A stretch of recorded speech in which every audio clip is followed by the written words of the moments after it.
അപ്പോഴേ ഈ പറഞ്ഞ പോലെ നമ്മളെ യുദ്ധം നടന്ന ഭൂമി എന്ന് പറഞ്ഞാൽ ഇപ്പൊ അവിടെ അടിയിലായി നമ്മളിപ്പോ അവിടെ അടിയിലാണ് ഇങ്ങോട്ട് കയറി പോകുന്നത്.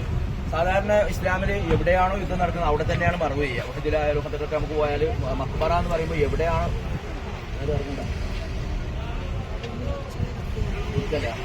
അപ്പോൾ എവിടെയാണോ യുദ്ധം നടക്കുന്നത് അവിടെ തന്നെയാണ് മറവ് ചെയ്യുന്നത്. പക്ഷെ ബദർ ശുഹദാക്കളുടെ ഒരു പ്രശ്നം വെച്ചാൽ അതൊരു വാദിയായിരുന്നു. യുദ്ധം നടക്കുമ്പോൾ വെള്ളമില്ലെങ്കിലും ഏത് സമയത്ത് എന്തെങ്കിലും മഴ പെയ്താലും എന്തെങ്കിലും കുത്തി ഒലിച്ചു പോകുന്നു. അപ്പോൾ ഈ ഖബറുകളും ഈ ജനാസൊക്കെ പോകാൻ സാധ്യതയുള്ളൂ. സുഭാഷിന്റെ ഒരു നിർദ്ദേശമായിരുന്നു കുറച്ച് കയറ്റിയിട്ട് എന്ത് ചെയ്യാം, ഈ മലന്റെ മുകളിൽ മറവ് ചെയ്യാന്ന് പറഞ്ഞു. അപ്പോൾ യുദ്ധം നടന്ന ഭൂമി കുറച്ച് അടിയിലും ഈ മക്ബറ ഉള്ളത് കുറച്ച് ഇവിടെയാണ്.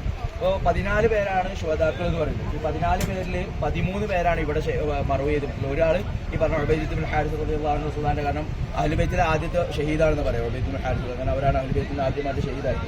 അപ്പൊ അവരെ മദീനയിലേക്ക് പോകുന്ന വഴിയിൽ വാദി സഫ്ര എന്ന് പറയുന്ന ഒരു സ്ഥലത്ത് വെച്ചിട്ടാണ്. ബാക്കി 13 പേരും ഇവിടെ തന്നെയാണ്. പക്ഷെ എവിടെയാണ് അവരുടെ പ്രത്യേകം മാർക്ക് ചെയ്യുക അടയാളപ്പെടുത്തുകയും ചെയ്തിട്ടില്ലെങ്കിലും അന്ന് മുതൽ ഇന്ന് വരെ ബദറിൽ ആരൊക്കെ മരിക്കുന്ന അവരൊക്കെ ഇവിടെ തന്നെ മറവിടണം. ഇത് ബദറിലെ ഒരു മക്ബറയാണ്. സ്വാഭാവികമായിട്ടും പഴയ കാലത്തെ അടയാളപ്പെടുത്തിയിട്ടൊന്നും ഉണ്ടായിരുന്നില്ല. കാരണം ഒരു കാലത്ത് നമുക്ക് ഇങ്ങോട്ട് വരാൻ പറ്റില്ല. ഇവിടെ വരുമ്പോൾ തന്നെ നമുക്ക് അറിയാവുന്നത് പോലെ ഭയങ്കര ബുദ്ധിമുട്ട്, ആട്ടുകളും കാര്യങ്ങളും കൊണ്ട് വരേണ്ട ആവശ്യമില്ല.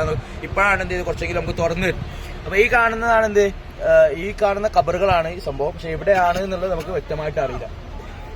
അപ്പൊ ഇവിടെ 13 പേരാണ്. ഇൻഷാ അല്ലാഹ് അവർക്കൊന്ന് സലാം പറയാം. എന്ത് ചെയ്യാം, നമുക്ക് ഇതാക്കാം. ഒന്ന് ജസ്റ്റ് അടുത്തുന്നുള്ളൂ, വല്ലാണ്ട് സൗണ്ട് ഇടാൻ പറ്റില്ല കേട്ടോ. ഒന്ന് ആണുങ്ങൾ ഈ സൈഡ് എടുക്കുന്നുള്ളൂ.